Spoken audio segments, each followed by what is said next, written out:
আসসালামু আলাইকুম। Global village computer training সেন্টারের পক্ষ থেকে আমি সিরাজুল ইসলাম শিহাব আপনাদের সবাইকে স্বাগত জানাচ্ছি এমএস ওয়ার্ড বাংলা ভিডিও টিউটোরিয়ালের দ্বিতীয় পর্বে।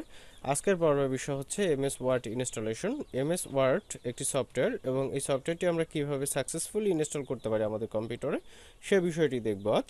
গত পর্বে আমরা এমএস ওয়ার্ডের ইন্টারফেস সম্পর্কে দেখেছিলাম, সেই ইন্টারফেসের সফটওয়্যারটি আমরা কিভাবে আমাদের কম্পিউটারে ইনস্টল করতে পারি এটাই দেখব আজ।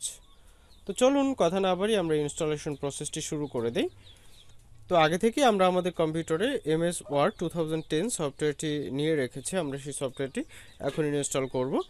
আপনারা মাইক্রোসফট থেকে সফটওয়্যারটি কিনে নিতে পারেন, আর যদি মাইক্রোসফট থেকে না কিনে নেন সেক্ষেত্রে আপনারা আপনার নিকটস্থ কম্পিউটারের দোকানে সিডি আকারে পেয়ে যাবেন এই সফটওয়্যারটি। তো চলুন সেই সফটওয়্যারটি ফার্স্ট অফ অল আমরা ওপেন করি। এখানে সফটওয়্যারটা ওপেন করলাম এবং দেখুন এখানে আমাদের সফটওয়্যারের ফাইলগুলো রয়েছে। এখান থেকে বিভিন্ন অন্য সফটওয়্যারের মতোই এই সফটওয়্যারটি ইনস্টল করা ভেরি ইজি। তো সেই প্রসেসটি দেখি চলুন। প্রথমে এই যে সেটআপ নামক একটি ইএক্সি ফাইল আছে, দ্যাট মিন্স এটি অ্যাপ্লিকেশন। এখানে জাস্ট মাউসের রাইট বাটন ক্লিক করে এখান থেকে রান অ্যাজ অ্যাডমিনিস্ট্রেটর ক্লিক করব। ক্লিক করে দেওয়ার পর দেখুন এখানে ইয়েস আর নো এসেছে, এখান থেকে আমরা ইয়েস সিলেক্ট করে দেব। দেখুন এখানে ইয়েস সিলেক্ট করে দেওয়ার পরে মোটামুটি আমাদের ইনস্টলেশন প্রসেসটি শুরু হয়েছে। এখানে আমাদের কিছুক্ষণ ওয়েট করতে বলতেছে। ওয়েট করার পরে দেখুন এখানে দুইটি অপশন এসেছে, এখানে ইনস্টল নাও অ্যান্ড কাস্টমাইজ। আমরা অবশ্যই ইনস্টল নাওতে ক্লিক করলাম। ক্লিক করার পরে দেখুন ইনস্টলেশন প্রসেসটা শুরু হয়ে গিয়েছে। এখানে প্রোগ্রেস বার ওপেন হয়েছে। প্রোগ্রেসটি যখন ফুল হবে তখন আমাদের ইনস্টলেশনটা অলমোস্ট কমপ্লিট হবে। তো যতক্ষণ পর্যন্ত আমাদের এই প্রোগ্রেস বারটি ফুলফিল না হচ্ছে আমরা ততক্ষণ এখানে ওয়েট করব, যাতে করে আমাদের ইনস্টলেশনটা কমপ্লিট হয়।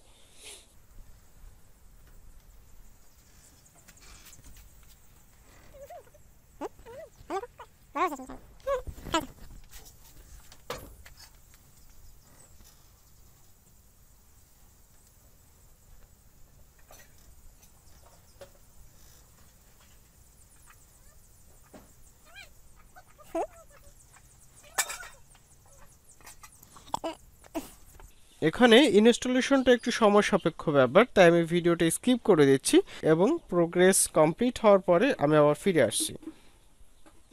ফিরে এলাম আমাদের প্রোগ্রেস বারটি পূর্ণ হওয়ার পরে। এখানে একটি মেসেজ শো করছে, দেখুন কমপ্লিট ইওর অফিস এক্সপিরিয়েন্স। এখানে আমরা কন্টিনিউ অনলাইন করতে পারি, বাট নট আমরা অনলাইনে যাব না, এখান থেকে আমরা ক্লোজ করব। আমরা ইনস্টলেশনের পরে আমরা সফটওয়্যারটা ওপেন করব। স্টার্টের ভিতরে গিয়ে আমরা জাস্ট ওয়ার্ড লিখে সার্চ করলে হবে। এখান থেকে ওয়ার্ড লিখে সার্চ করার পরে দেখুন এমএস ওয়ার্ডটি চালু হতে শুরু করেছে। এমএস ওয়ার্ডটি দেখুন চালু হয়ে গিয়েছে। এখানে সফটওয়্যারটি ইনস্টল করতে বলতেছে, এখান থেকে জাস্ট চেঞ্জ প্রোডাক্ট কিতে আমি ক্লিক করব। ক্লিক করার পরে এখানে একটি প্রোডাক্ট কি দিতে বলতেছে। আমার কাছে একটি প্রোডাক্ট কি আছে, আমি সেটি এখানে দিয়ে দিচ্ছি। আপনার কেনা হলে অবশ্যই আপনাদের কাছে প্রোডাক্ট কি থাকবে। প্রোডাক্ট কি থাকলে এখান থেকে আপনি প্রোডাক্ট কিটি দিয়ে জাস্ট কন্টিনিউতে ক্লিক করলে অ্যাক্টিভ হবে।